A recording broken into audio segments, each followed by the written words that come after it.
I'm just going to say it right up front. I'm so excited to have you part of RevThink. Industry that we are part of often gets stuck in the sales cycle. And many people want to believe that the only problem they have is a sales problem. But as you know, from the positions you've been in, that sales isn't the only answer. And even sales as an umbrella is more complicated than just making cold calls. So it's so great to have you part of RevThink and being part of the RevThink team as an advisor. How about you just take a moment and say hello and introduce yourself? I'm going to give you, like you give other people, 30-second elevator pitch to explain who you are and what you do. Yeah, thanks so much, Tim. I'm really, really happy to be a part of the team. And as for my 30 seconds, starting now, I am an agency strategy veteran, done 13 years in agencies. And for the last 3, I owned my own shop, grew that shop in a grueling manner from $1 to $10 million in that period. And what I figured out was that I loved growing the business and I just hated running it.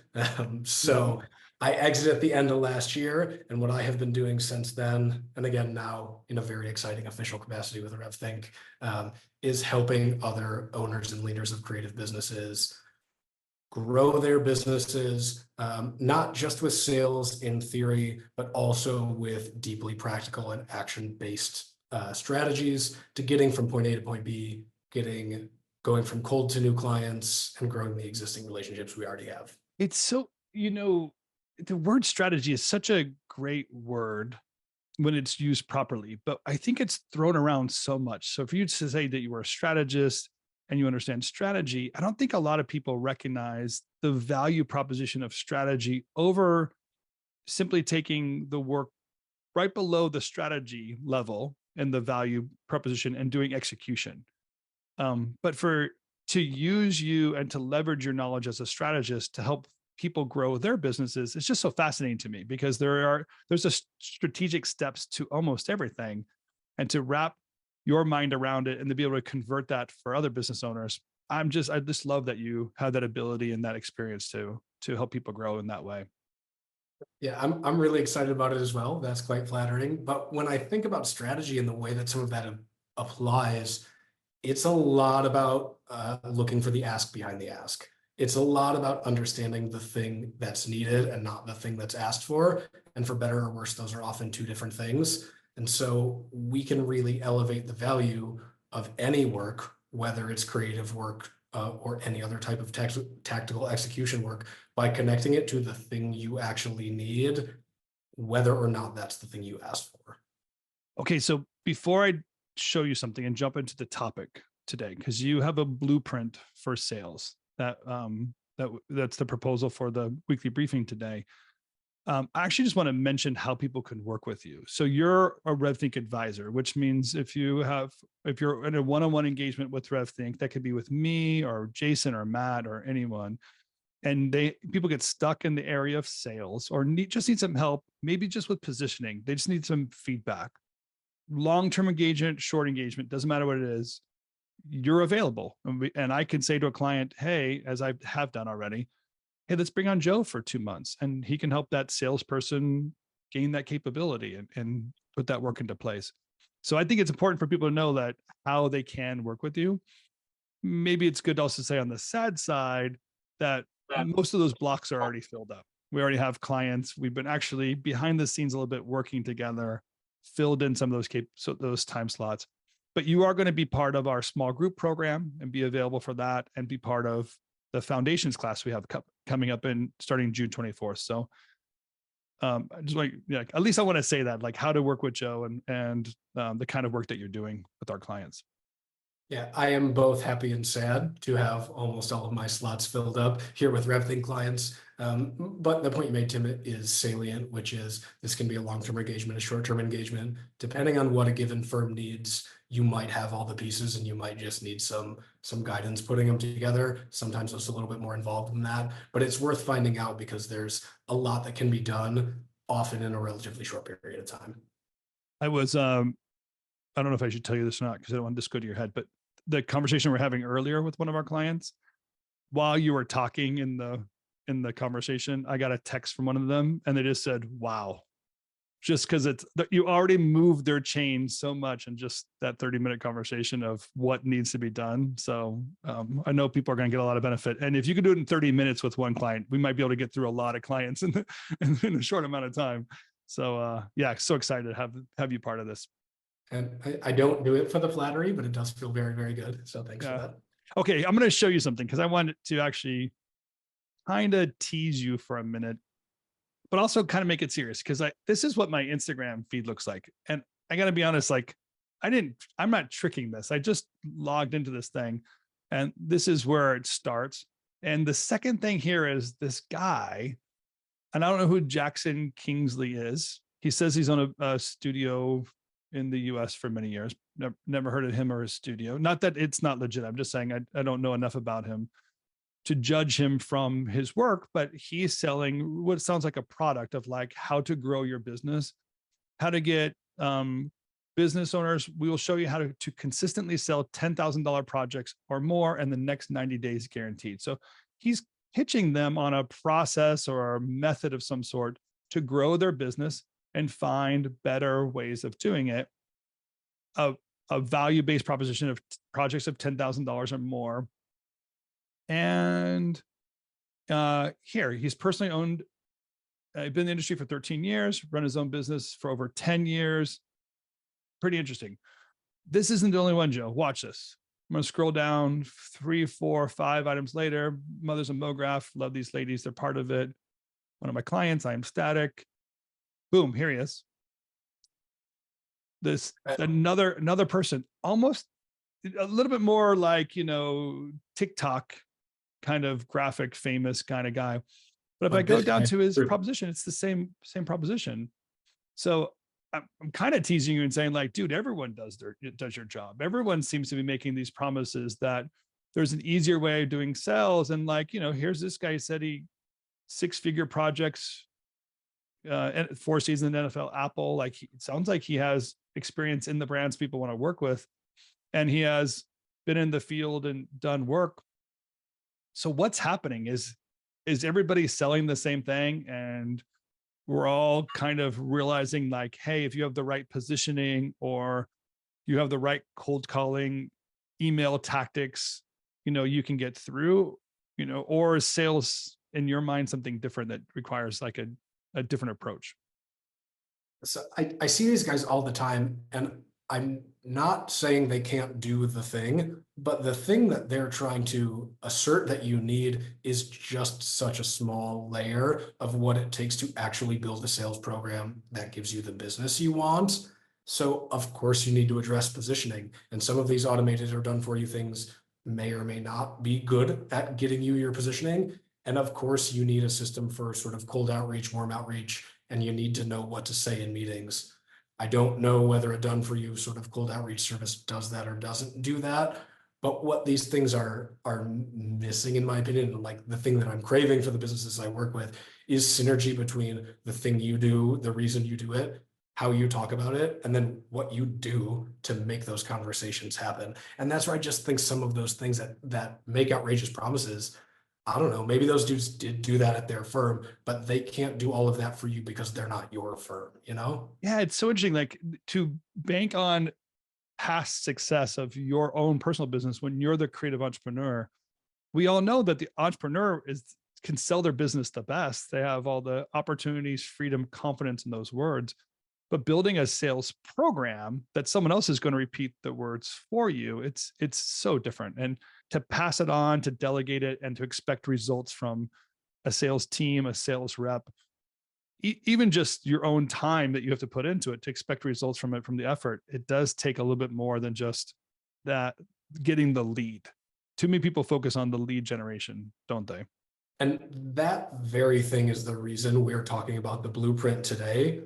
Founders have charisma. You wouldn't have started your business and you wouldn't still be running it if you didn't have the requisite charisma and expertise to sell a thing and then execute that thing. But to your point, Tim, like when when we start to translate that from one human being who can no longer take the pressure, right, of owning the entire sales process from start to finish, as happens with everyone, it sort of happened with me. There's so much that's lost in translation without taking methodical steps that like none of those lead gen dudes are ever going to work for you. They're just not. Yeah, interesting. Okay, so the blueprint that you have actually has 3 steps to it: positioning, presenting, and performing. So, Preparation.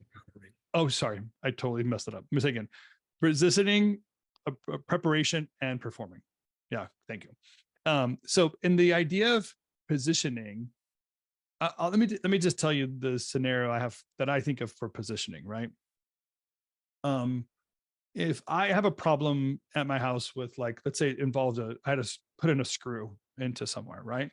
I can look at that problem and say, oh, that screw needs a certain tool to get it done. And the minute I look at the problem, instead of just analyzing the problem, my mind actually can think of the exact place that that screwdriver is in my toolbox. It's the second drawer, it's the 5th screwdriver in, it's the one with the yellow handle. So immediately when I see the problem, I also see the solution in my head. And I think of that as like a position in my head that matches a position on the planet of where to find a problem and solution. So much so that I can tell my kid, go to that drawer, grab the screwdriver, the Phillips head with the yellow handle, bring it to me. You can fix it, right? And I mean, I think of like what we desire as studio owners is we want a creative director in an agency to have you in such a strong position. When they see a problem, they say, I want that studio. I want their capabilities. Call them specifically. Here's their names, and tell them it's not a triple bid. It's a immediately award to them because I know they can solve the problem. That's our desire in sales. Our positioning is to have somebody recall who we are and want us immediately. Yeah, and that is the exact function positioning performs, is to create memory structures in the minds of your audience. And I say audience because I don't just mean your prospects, right? I mean your current clients, I mean your current talent, your prospective talent, anyone who sees or engages with your studio brand out in the world needs to know what it's about, and it needs to be linked with memory.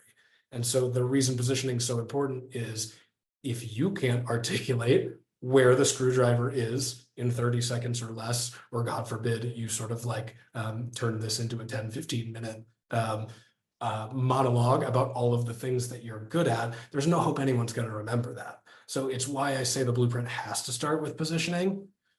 You know, these young firms don't always have it, but the founder has charisma. At some point, that charisma gap that we're talking about has to start to be closed with positioning. You got to know who you're and why. Or the recollection. I like how you said it has to have a position in their memory. That's the goal. And that's the, if you're friends of Dale Carnegie, it's like the first impression problem. And it's knowing exactly what that impression is so that you can make it. And that's the first thing someone's going to recall of you, first impressions. And then to know what the solution is that you provide so that when they have that problem, you're the solution. Gosh, I have so many questions about this because people who want to change their position, change how they're known, mature, there's a lot of obstacles there. But before we go to that, let's keep on moving down the blueprint. So the next stage in the blueprint is preparation. And there's a part of me that this makes sense, but what am I exactly preparing for? Like where does that come from? And specifically, how does it help in the sales process? I think the best way to talk about that is what an unprepared pitch looks like. So let's say, granted, you have your positioning. I am the biggest Phillips head screwdriver with a yellow handle. If you're not prepared adequately, you're going to go into a pitch situation and you're going to say, look, I'm a screwdriver, I'm big, I'm a Phillips head, whatever. And then with whatever little you know about the opportunity in front of you, you're going to say, that looks like a deck screw, right? Look, I can screw in a deck screw better than any other screwdriver. I've done it 40 times. We've built 60 decks. Look at this really exciting deck that we've built, right? Don't you think your deck screw problem is the right problem for our screwdriver to solve? Yeah. The issue with that is that you don't know. You don't know until you ask. Yeah. So I mean, well said. It's the idea of being ready to step into what the problem is, and more important, listen to what the problem is. You can be a hammer always looking for a nail, or be a hammer that sees everything as a nail, whatever the saying is, and actually miss the entire real value proposition or issue that your client has. And you might bypass an opportunity. And this is where the strategy mind comes in. Bypass the opportunity where they can use your experience, but you weren't ready to hear it, and you bypass it just with your capabilities. Yeah, you just wanted the thing that was in front of you. So when I talk about preparation, that's looking at the opportunity, and it's looking at the people presenting the opportunity. So not what did they ask you to make? What is the function that the thing they asked you to make is going to perform out in the world? How do you think you're better equipped to help it perform that function? And frankly, what questions do you have? Is that function valid? Yeah, On so great. the other side of that is the human beings, right? What does the human being who asked you for the thing want to get out of it? And how are you equipped to help them? I think both of those lines of thinking go into preparation, so you walk into a pitch situation knowing how to sell into whom. I've been on calls with you already. I feel like one of the things you do is give people permission to have confidence in what they're doing. The last piece is performing, and I almost feel like maybe if you're a creative person, you might sometimes say yuck to the word performing, because it feels very canned, as if there's only one kind of performing.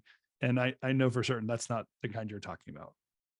No, I don't mean like a stage actor affecting a character for the purpose of delivering a line. That is, of course, gross. I think of it more like a rock band, or like any musician. You're not yourself. You're just the most interesting version of yourself in that given context. And so when we talk about performing in a pitch situation, it's not just that you need to be clear on who you are, and it's not just that you need to be clear on your ability to solve the problem. You also have to be interesting, right? They buy the solution you offer. They also build trust in your ability to deliver it. So some of the things that you need to be prepared to perform against are smooth transitions in between slides, knowing who's talking when, not talking over each other, or the worst thing ever. Client or prospect asks a question and 3 consecutive members of your team try and answer it. That's the biggest oh no for me. But yeah, those are the type of things that make you look the way you want to look, which is sort of like desirable and competent. And that doesn't come from a lack of energy. I've been to enough weddings to know when the best man doesn't have his speech prepared, it's a disaster. And what the desire is like, oh, I know this person so well, it's going to be so easy to talk about them. I have so many stories, and I want it to be authentic, so I'm prepared. But then when you sit through it, you're like, this is a train wreck. Nobody is really enjoying it. Where we want something authentic, the reality is preparation and performance have an element of actually adding clarity, and it's nice. Like, your story comes across, your intentions are real because you hit it, because you thought about it, maybe wrote it down, maybe practiced it. When clients working with you, they want to know like you can handle their work too. Absolutely. You can't not be yourself, but adding structure to the version of yourself you bring to those situations lends that confidence that, frankly, you've thought about it. And people love to see a well-prepared presentation, right? It means you cared enough to prepare. So those are checking boxes at a really, really base level, but it also allows you to not trip over yourself when you're articulating that core competency that's going to make the difference between you and the other firm. You can't be guessing about what that is. You have to be delivering it with some charisma. I love it. Hey, so I want to get really practical right now. And so I'm going to turn on the cameras and let other people join us, and maybe we can get some questions from the crew. And then I want to get into nitty gritty too of some of the ideas that you're talking about here, because I think people want to do new things, and all of this exists for a new company or a small company trying to grow to 10 million, 20 million, 30 million, like some of the success you've seen, but also just trying to move and pivot from one area to the other. So I want to get to some of the practical stuff too. What are people really need when it comes to growing the business? Let's put it in the mind of like, they're a creative entrepreneur. They love to do the creative side of it, but maybe there's elements of the process that need a little bit of, I don't know, hand holding to get them to understand what it's going to take. And I think from a practical perspective, I mean, we were just talking about this, but the question I like to ask to get you one step closer in your positioning, even if you're not ready to sort of like do a positioning exercise, is like, what is the question a person would ask to which work with your studio is the best answer? Yeah. Yeah. So if you reverse engineer that idea that you're trying to get the audience, your client, the project coordinator, who's ever issuing the job, the decision maker, whoever's issuing the job to you, to come to the conclusion that your studio is the right place to give that work to get it done. So they have to be able to and be ready to say like, oh yeah, okay, work with your studio is what you want them to say as the answer. Yeah. So how do I find that question? Where does the question come from? I mean, it certainly comes from context, right? You know whether you're vertically or horizontally positioned as a firm, I would hope. If not, obviously, let's talk about that. So that certainly matters, but I think it comes from not just the work you feel you are best equipped to produce, but the result you feel that work is best equipped to achieve for that person. And so again, that's asking the question. It's not what do you want, it's why do you want the thing that you want? And when you're in the habit of asking that question, but also thinking that way, it's a lot easier to articulate across verticals, content types, whatever, the real value you actually offer. Okay, so let's get practical. I'm a studio owner. I actually want to, let's say I'm currently in entertainment graphics, so promotion, that kind of stuff. And what I do best is I take complicated ideas and simplify them in graphic form. And I think I want to pivot to like the tech space. I want to get into a space where, I don't know, maybe I could work for Tesla or Apple or Amazon or something that has a complicated product, but their audience needs to understand it in a very simple way. What do I do? If I don't have the work on my reel, how do I start having that conversation? It's about unpacking the work that you think is most important, at least for me. What's the hardest problem you've ever solved? What is the most difficult, what's the work you've produced that you're most proud of that was most difficult to get there? And take me step by step. What were the barriers? Why does that work? Why is that the place to start? What am I going to discover when I ask myself that question? You're going to get at what makes you you in a way that just saying we have great people and we have great work and we work hard is not. You're going to force yourself to say out loud how you solve problems. And in that, right? So it's like barrier. Client X was difficult because XYZ reason, and the thing we did to overcome it was X. That thing is the thing that new category wants to know. A, because your other work doesn't help them, and B, because they don't really care how good the thing is. Everybody's work is good.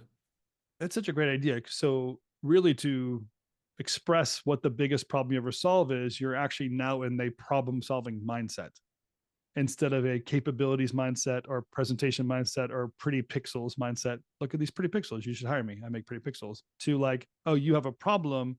I've solved problems in the past and be able to express that. Yeah. How do I make that relevant to a new client or a new vertical? I think you have to know all of the problems you are best at solving or most excited about solving, because like it's not relevant to everyone, right? If there's a specific technical problem that you solve, the question you ask is who is likely to have that problem or who am I certain has that problem? It's not what problems can I solve that this person will think is interesting. I don't know if that brand's the right prospect for you, right? But if you know what problems you solve, I bet we can identify ones that are. Some people call it the secret sauce, right? So they're like, what's your secret sauce? I hear that said often in the like finding your purpose kind of presentation. And one question I often ask myself is, or one thing I'm curious about is that why don't we know personally from the inside voice out what our secret sauce is in such a way that we can easily explain it?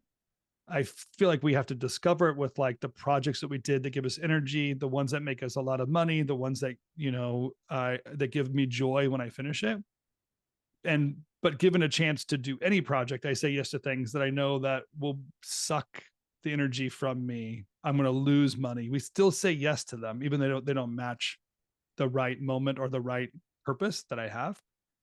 And I often wonder, like, why do we make those bad decisions? Or how do I maybe more productive say, how do I find the right decisions to make and be comfortable with them? And it's hard to look inward, right? I mean, you are busy, everyone is busy. It helps to have external sets of eyes on what make you you. But I think part of it is not applying charisma to the person, but applying charisma to the problem, right? I think you need to be excited about your ability to create solutions and not excited about your ability to create work. And so that nuance matters when it comes to getting at what your sauce is, if you will. That was so smart. You said, I love it. Would you apply charisma to the problem, not the person, and show that you're energetic about finding solutions and not finding work.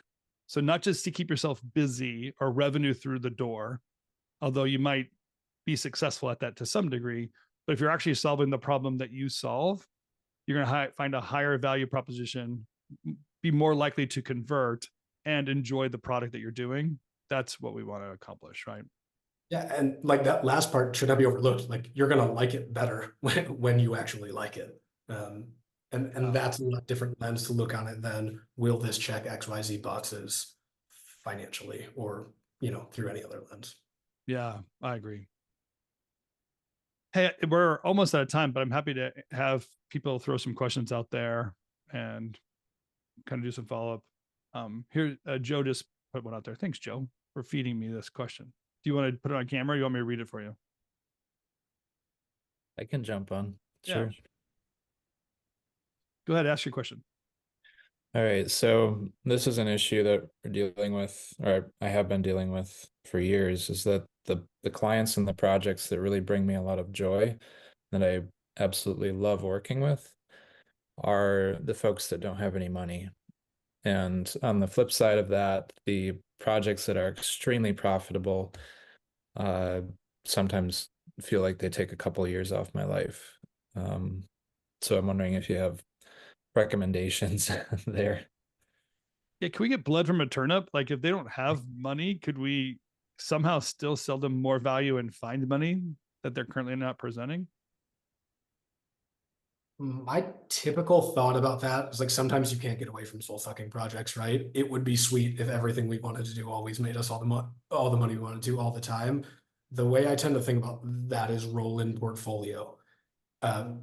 As a result of doing XYZ project that was hard and not fun, we get to do projects A, B, and C. And that simple reframe, like specifically for your teams, but also honestly, even for you, sometimes just like it makes it easier knowing that this is a means to an end and the end is the enjoyment. So it doesn't solve the problem, but it does reframe it in a way that hopefully helps you sleep 10% better or 1% better, like the, yeah. And it just tends to be the way I think about it. Well, I feel like the proposal often is get to a value-based proposition, or kind of like if you can go deeper in the organization, there might be deeper pockets. So some encouragement is like stick with it and see if you can't find something deeper. Or even one more proposal is, hey, maybe you can get some back end of it.